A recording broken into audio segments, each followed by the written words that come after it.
welcome to episode 122 of Credit 101. In this episode, we're going to talk about some tips for negotiating with your creditors and debt collectors. So, some people, you're being nervous, or maybe you just don't know what to do. I have a few tips for you all on what to do and what not to do. We all need to know these different tips. So, let's go through some of these tips. And if you guys have any suggestions because you've been settling debt, definitely put them down below in the comments. I always like to see new suggestions. And if you guys have any questions, call or text me 833-RICKITA or go to my website, rickita.com, and schedule a call. Okay. So the first thing is I want you guys to pick a plan that you can actually stick to. Okay. And that you can actually afford. Some people just say, like, say if you a creditor, you know, maybe it's your credit card company, maybe they say, hey, we want to help you settle out this debt, but we need you to pay $100 a month to pay off a $5,000 debt. We want you to pay this for until this debt is completely paid off. And you know that you cannot afford $100 a month because you barely pay your bills. Don't say, okay, I'll do that. Don't do that. Tell them what you can do and stick to it. And if you cannot come up to some agreement, then maybe you should hang up and say, hey, I'll call you back when I can pay this, but I cannot do it right now. Don't just agree to something that you cannot do. And that's in everything in life. Don't agree to anything that you cannot do. Just do it. I used to do that too. Don't do that. Okay.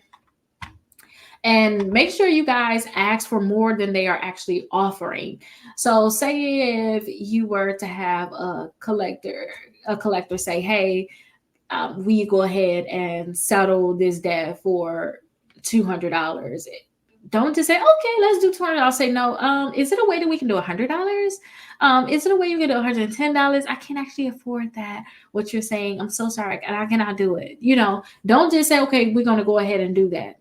Don't just agree to it. Ask for more, no matter what it is. If they say, hey, if you behind 6 payments on your credit card, they say, hey, we can go ahead and take off 2 of your payments. You don't have to worry about doing 2 of your payments. Can you just do the 4? Say, oh, I cannot do that. Is there a way I can do? I pay the 2 and you forgive the 4. You know, negotiate with these companies. Okay, don't just accept whatever they're giving you, basically. And if you're not getting what you want, be okay with escalating. If the first person you're talking to is not able to do it, I say, hey, is this somebody else I could talk to? Try to escalate it, okay? That's going to be big. And never split the difference. Say if they want you to pay $400 and you want it to be $200, they say, you know what? Let's just meet in the middle at $300.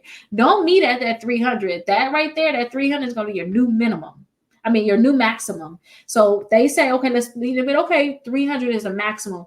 Oh, no, that's not, because that could be their target. Don't forget, y'all negotiating. You don't know what their bottom line is. So you're going to say, oh, you know what?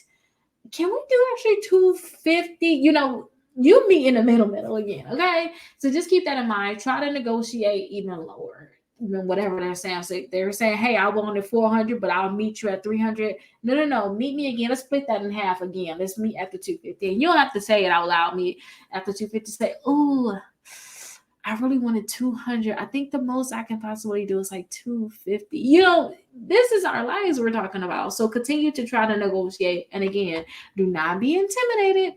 Don't be intimidated. If you need to, just be patient. Hang up. Say, I'll talk to y'all another time when I get some money. Okay. And if you can, always try to do a settlement. Some people think, oh, let me just get on a payment plan. Like I told you, that person that may say, okay, I'll do $100 a month on a $5,000 debt.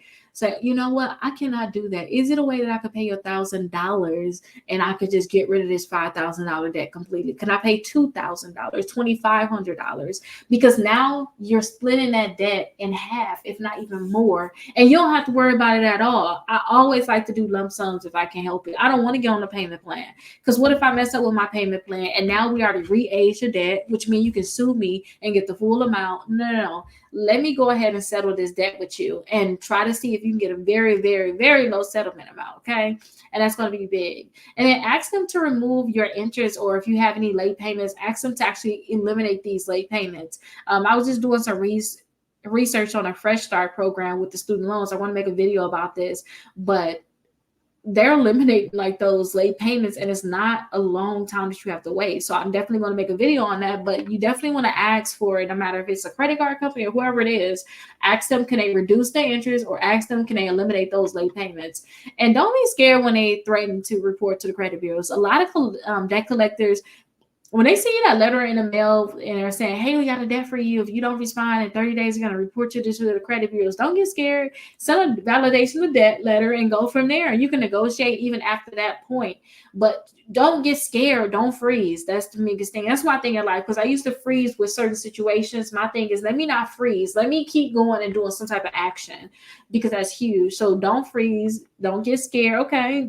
Sometimes they already reported to the credit bureaus. And a lot of times too, if it's like an original creditor or credit card company, they're gonna report once a month anyway. It's no point in getting scared. You're gonna report anyway. Or you not even know my credit report. So I don't even care to my your original creditor, like your credit card company. If you already got it deleted, then you don't even care anymore at this point. So just keep that in mind. And if you do settle on these debts, ask for a signed release. So if they say, okay, you can go ahead and settle on the debt, please ask for a signed release saying, yes, you did not. Yes, you did pay what you agreed to, and you're released from this debt. You no longer owe it. And don't give up more than you'll actually get. Make sure you get the better part of the settlement. Don't just say, okay, it's a $500 debt, and you say, okay, I'll just go ahead and pay $500. Get the better part. If you're gonna pay $500, at least ask them to delete from your credit report. Make it worth your while. And I'm learning this too. And I'm probably gonna say this wrong, but I know my daughter used to say stuff like this, like main character energy or something like that. Like, it's all about you. Like with this settlement, don't do it unless it's all about you and you getting what you want. Okay, because that's the whole reason for settling. You can literally do like some people never pay it at all. Y'all can do whatever y'all gonna do. I don't care. But make it about you. Get what you want to get out of the whole thing. So main character energy. That's definitely what you guys need to do with this. And make sure you review any new contracts that you have, or any new agreements that you come up with. Please review it, because you don't know what they're talking about. Say if you were to have a new agreement, that person that was going to pay that $100 for that $5,000 debt, maybe in the agreement they say, hey, you allow us to sue you right away if you do not continue your payments on here. Maybe you're re-aging the debt. You have to think about these different things. You never know what you're agreeing to. So whatever you agree to, or if they have any type of new agreements and you're signing it, please review it fully, because you just don't know what you're agreeing to. And it's a lot of collection companies out there too, that when you settle their debts, no matter what it is, whether you paying a full amount or you just doing a settlement in general, like portfolio recovery, they're going to remove that account from your credit report. So know these different things, know these different ways of actually settling the debt. Like usually portfolio recovery too, they're like, say if you owe that $5,000, usually they want you to pay 60% of the debt. They'll be able to settle you down all the way to the 60%, but you're going to have to just hang up and be okay with hanging up and call it back again. This is not the end, you guys. Like, this want to take some time, but you got to think about it. For people that may have a $5,000 debt, some people go to companies and they'll be like, oh, that $5,000 debt, only got to pay $4,000 now, and they're excited, not knowing that company negotiated where you can only pay $2,500. They're pocketing an extra $1,500 and making you pay that $4,000 basically. Okay, but in actuality, you only have to pay $2,500. They take an extra $1,500. Think about it as you making extra money by doing this, and this is going to be a big experience where you're not going to get back into debt. This is going to be a big experience for you. You're not going to mess up anymore. You're not going to get back into debt. Now, these next episodes, I want to talk about the different negotiation letters that you guys can actually use. Understand that a lot of time negotiation is going to be a back and forth thing. Sometimes you just want to get on the phone with them. Sometimes you do want to send a letter. Depends on what's going on. So I'm going to show you and provide to you guys some letters that you can use. And if you guys have any questions, call me 833-Rickita, or go to my website, rickita.com, and schedule a call. And I'll see you guys in the next episode. Bye-bye.